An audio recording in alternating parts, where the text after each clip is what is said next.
안녕하세요. 삼성증권 통신미디어 엔터 담당 연구원 최미나입니다.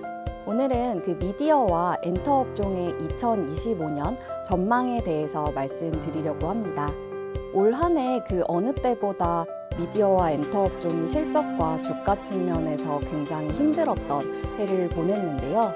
내년에는 두 가지 측면 모두에서 좋은 좀 개선을 바라볼 수 있어서 이제 긍정적인 이야기들과 함께 좀 말씀을 드려보려고 합니다.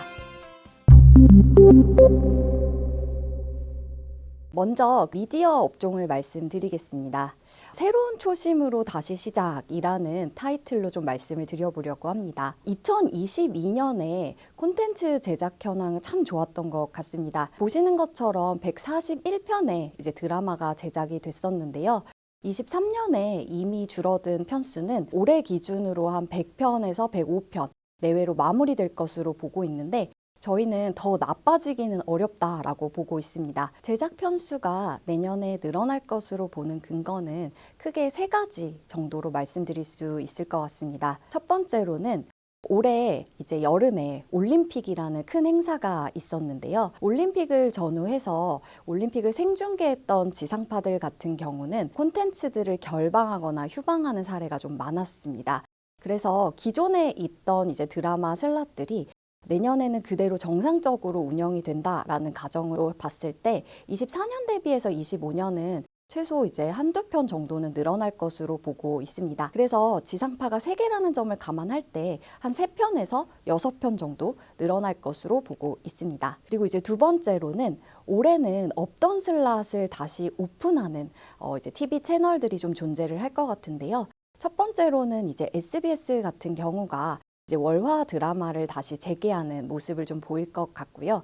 올해 내내 이제 방영을 하지 않았었는데 25년 같은 경우는 3월부터 방영을 하기 때문에 최소 4-5편 정도는 늘어날 수 있다라고 보고 있습니다. 그리고 이제 TVN 같은 경우도 이제 수목 드라마를 25년 하반기부터 재개할 예정입니다. 보시는 것처럼 23년 5월 이후에 수목 드라마를 닫았었고요. 그러다 보니까 24년은 단 한 편도 방영되지 않았었는데 25년 하반기 재개를 가정한다고 했을 때 최소 4편 내외의 작품이 더해질 수 있다라고 보고 있습니다. 그리고 이제 세 번째로는 아까 이제 지상파들의 올림픽 얘기를 좀 드렸었는데 상반기 같은 경우가 올해 이제 광고 업황도 너무 어렵고 이제 TV 채널들의 이제 제작 상황이나 이런 것도 어렵다 보니까 기존에 이제 종편 채널들도 드라마의 방영을 꺼려 했던 것 같습니다. 그래서 이제 예시로 보여드리는 이제 채널 A 같은 경우에 올해 상반기 내내 이제 드라마를 방영하지 않다가 하반기 이제 8월 이후부터 방영을 좀 재개를 했는데요. 이미 25년은 상반기에 연이어서 이제 2편의 방영이 확정된 상황이기 때문에 최소 올해 대비해서 내년은 늘어날 수밖에 없다라고 보고 있습니다. 그래서 이런 근거들을 봤을 때 저희는 25년에 드라마 편성되는 횟수 그리고 이제 제작되는 편수 자체가 좀 늘어나서 콘텐츠 제작사들의 숨통이 트일 것이다 라고 보고 있습니다. 그리고 이어서 25년에 좀 기대할 수 있는 작품들을 봐주시면 약간 규모가 큰 작품들의 편성을 좀 기대할 수 있을 것 같습니다. 500억 정도 이상의 제작비가 들어간 작품들이 이제 TV 채널과 그리고 보시는 이제 OTT 채널에서 이제 편성이 좀 예정이 되어 있고요. 이런 부분들이 좀 K 콘텐츠의 부활을 알리는 신호탄이 되지 않을까라고 보고 있습니다. 이어서 또 이제 미디어 쪽에서 또 지켜보셔야 할 트렌드 중에 하나로 OTT를 빼놓을 수가 없는 것 같은데요. 24년 한 해 동안 티빙이 이제 국내 2위 OTT로 확실하게 자리를 잡게 되었는데 그 배경에는 이제 KBO 중계가 좀 있었습니다. 그래서 25년에도 저희가 이제 말씀드리고 싶은 건 이미 2등으로 올라간 티빙과 그리고 이제 4등 사업자인 웨이브 간의 합병을 좀 추진하고 있는 부분이 시장의 판도를 바꿀 수 있기 때문에 그 부분을 좀 지켜볼 필요가 있다라고 보고 있습니다. 단순 합계로 봤을 때는 넷플릭스와 거의 유사해질 수 있는 수준이기는 한데요. 일단 국내 콘텐츠들이 좀 갖고 있는 힘을 둘이 합쳐서 어떻게 발휘할지 그리고 어느 시점에 합병과 이런 부분이 좀 진전이 있을지 25년에 주목해야 할 판도다라고 보고 있습니다. 그래서 미디어의 투자 전략의 키는 결국은 25년에는 업황이 개선되는 시작점이다라고 이제 보고 있고요.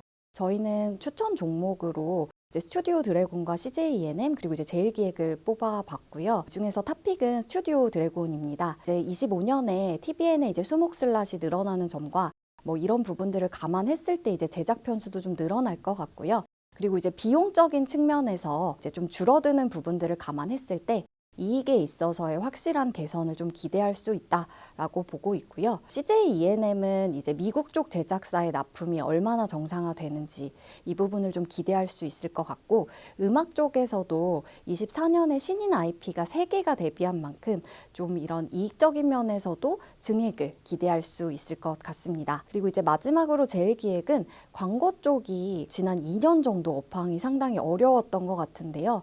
최소한 더 나빠지지 않는 바닥은 지나고 있기 때문에 그런 부분에서의 회복과 그리고 이제 주주 환원 정책 관련된 좀 기대를 할 수 있어서 25년에 좀 주목할 수 있는 관심 종목으로 보고 있습니다. 이어서 그 엔터 업종 말씀드리겠습니다. 24년 같은 경우에 좀 감익이 있었던 업종이었는데요. 25년에는 이익 성장기를 다시 만날 것으로 예상하고 있습니다. 일단 그 음반 판매량 같은 경우가 계속 고성장을 달려오다가 올해 같은 경우에 보시는 것처럼 이제 감익을 좀 피하지 못했던 것 같습니다. 이제 이런 부분에는 이제 중국에서의 공동구매 감소나 이런 부분에 좀 우려가 있었지만 지금 연말이 좀 들어오면서 중국 쪽 물량은 최소 이제 전년 수준까지는 올라오는 걸로 좀 파악이 돼서 그래도 이제 25년에는 24년 대비해서는 줄지 않을 거다라고 이제 예상을 하고 있는 상황이고요. 아무래도 24년에 음반이 이렇게 많이 줄어들다 보니까 MD나 음원 그리고 이제 콘텐츠, 공연 같은 부분이 많이 늘어났음에도 불구하고 매출 쪽에서 유의미한 성장을 보여주지 못했던 것 같습니다. 하지만 25년은 방금 말씀드린 것처럼 음반 쪽에서 어느 정도 최소 전년 수준 혹은 그 이상을 바라본다는 가정하에서는 공연과 콘텐츠와 같은 다른 쪽의 성장이 확실하게 증가세를 이끌어 줄 것으로 보고 있는데요. 이제 보시는 이제 공연 같은 경우가 확실히 투어 규모가 커지는 아티스트들을 좀 확인할 수 있을 것 같습니다. 그리고 또 새롭게 공연을 시작하는 아티스트들이 좀 나오고 있는데요. 이어서 이제 조금 저희가 현재까지 공연한 아티스트 중에 좀 유의미하게 공연을 했던 아티스트를 보면 블랙핑크가 이제 팬데믹 이후에 했던 공연의 규모가 상당히 큰 편이기는 합니다. 66회 차의 공연 동안 180만 명의 이제 관객을 동원한 걸로 알려져 있는데요. 지금 스트레이키즈가 현재까지 발표한 공연 기준으로 보면 48회 공연에 총 좌석수 기준으로 한 226만 명의 이제 좌석을 확보하고 있다라고 이제 볼 수 있는데요. 이걸 평균 좌석수로만 이제 비교를 해보면 이제 블랙핑크가 34,000석 내외였는데 지금 스트레이키즈는 47,000석 내외이기 때문에 확실히 이제 회당 규모 자체가 커지는 것을 확인할 수 있을 것 같고요. 이 말인즉슨 한 공연당 저희가 동원할 수 있는 관객 수가 늘어나기 때문에 그만큼의 매출과 이익 레버리지를 기대할 수 있을 거다라고 봐주시면 될 것 같습니다. 그리고 이어서 엔터 쪽에서 좀 주목하셔야 할 점은 바로 팬 플랫폼들이 수익화를 시작하는 해가 될 것이다 라는 점입니다. 위버스, 하이브가 이제 갖고 있는 위버스 같은 경우에 이미 12월에 이제 구독형 멤버십을 좀 시작을 했고요. 이제 서비스가 추가되는 부분들이 25년에 좀 본격적으로 나올 것 같은데요. 이제 25년 1월에 실시간 자막 서비스가 이제 좀 추가가 된다면 아무래도 이제 외국인 팬들에게 많은 호응을 얻을 수 있을 것으로 좀 예상을 하고 있고요. 그리고 이제 디어유 버블 쪽 같은 경우는 이제 디어유가 이제 운영을 하고 있는데 여기는 24년에 상당히 이제 해외 쪽 확장으로 바쁜 모습은 보였지만 국내 쪽에서는 유료 구독 수가 좀 둔화되는 모습을 보였습니다. 저희가 25년에 디어유를 하이라이트하고 있는 가장 큰 이유는 바로 중국 쪽 사업을 확대하는 부분인데요. 25년 1분기에 중국 쪽에서 텐센트 뮤직 엔터테인먼트와 함께 중국형 버블을 오픈할 예정인데요. 중국의 이제 인구수와 그리고 이제 엔터 산업에 대한 관심도 그리고 이제 중국의 아티스트도 입점할 것이다라는 점을 기대했을 때 좀 폭발적인 모습을 기대할 수 있지 않을까라고 보고 있어서 내년에 이게 오픈하면 반드시 체크해야 될 포인트다라고 생각하고 있습니다. 그리고 이제 올해 상장한 노머스라는 기업의 이제 프롬도 3대 팬 플랫폼의 하나로서 조금 사업을 확장해 나가는 모습을 지켜볼 필요가 있을 것 같습니다. 일단 이제 위버스 같은 경우는요, 먼저 광고 서비스가 더해진 수익화, 그리고 이제 하단에 보시는 것처럼 4개의 이제 광고 구좌를 좀 운영을 하고 있고요. 앞서 말씀드린 이제 멤버십 서비스가 이제 우측에 보시는 것처럼 이제 멤버십을 추가하신 경우 오프라인에서도 좀 저장해서 보실 수 있는 점, 뭐 이런 점들의 서비스가 좀 추가가 되면서 팬들의 호응을 좀 얻을 수 있을지 이 부분을 좀 지켜봐야 할 것 같습니다. 그리고 이제 두 번째로는 디어유 같은 경우는 앞서 말씀드린 것처럼 텐센트 뮤직과 이제 사업을 같이 시작을 할 것 같고요. 중국 사업에 있어서는요. 그리고 이제 두 번째로는 AI 펫 버블 서비스가 이제 내년에 좀 시작이 됩니다. 그래서 이제 아티스트가 직접 그린 뭐 AI 펫 같은 부분을 키우거나 이제 실물 굿즈 같은 것도 이제 제작해서 이거를 판매하는 부분들이 기존의 이제 디어유 같은 경우는 단순히 팬들이 이제 아티스트와 소통하는 메시징을 구독하는 매출에 그쳤다면 이 부분을 해외 쪽으로 확장한 거에서 더 넘어서 이제 버블의 AI 펫 버블 그리고 이제 굿즈까지 이제 매출이 더해지는 유의미한 해가 25년이 될 것이다. 라고 예상하고 있습니다. 그래서 엔터 이제 5개사의 25년 실적을 좀 차트로 이제 보여드려 보면요. 일단 23년과 24년의 차트는 앞에서 말씀드렸던 것처럼 이제 음반이나 이런 부분이 좀 지지부진해서 다른 쪽의 증가를 보여주지 못했던 것 같습니다. 그래서 이제 전사로 보면 23년 대비해서 24년의 매출 증가는 다들 크지 않거나 그리고 이제 YG 같은 경우는 좀 감소하는 모습을 좀 확인할 수 있고요. 그리고 이제 영업이익단에서도 그래서 대체로 감익을 좀 보여주는 모습을 확인하실 수 있는데요.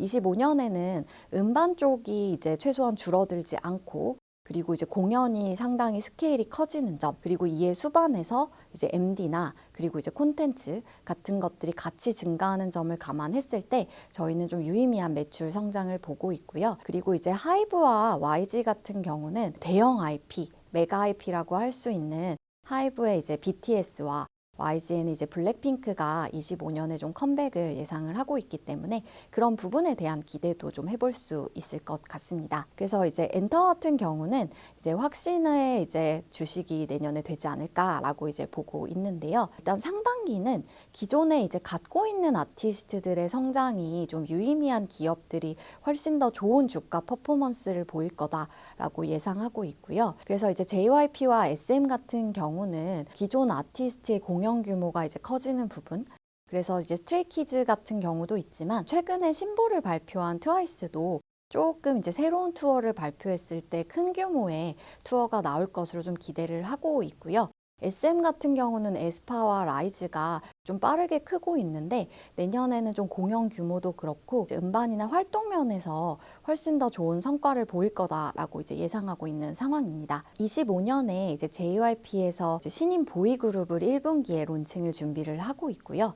SM 역시 신인 걸그룹을 1분기에 데뷔시킬 준비를 하고 있습니다. 워낙 오랫동안 이제 준비해왔던 그룹들이기 때문에 이분들의 이제 데뷔의 성과가 주가의 유의미한 키가 될 것이기 때문에 데뷔 직후의 성과도 시장에서 주목할 필요가 있다라고 보고 있습니다. 반면에 하반기에는 메가 IP가 돌아오는 기획사들에게 집중할 필요가 있다라고 이제 보고 있는데요. YG 엔터테인먼트 같은 경우는 지금 블랙핑크의 완전체가 25년 하반기에 컴백할 것으로 보고 있고요. 그리고 이제 트레저나 베이비몬스터 등의 이제 월드 투어도 좀 개시될 예정이기 때문에 전반적으로 상반기 대비해서 하반기 실적이 훨씬 더 크게 이제 증가할 걸로 좀 예상이 되고 있는 상황이고요.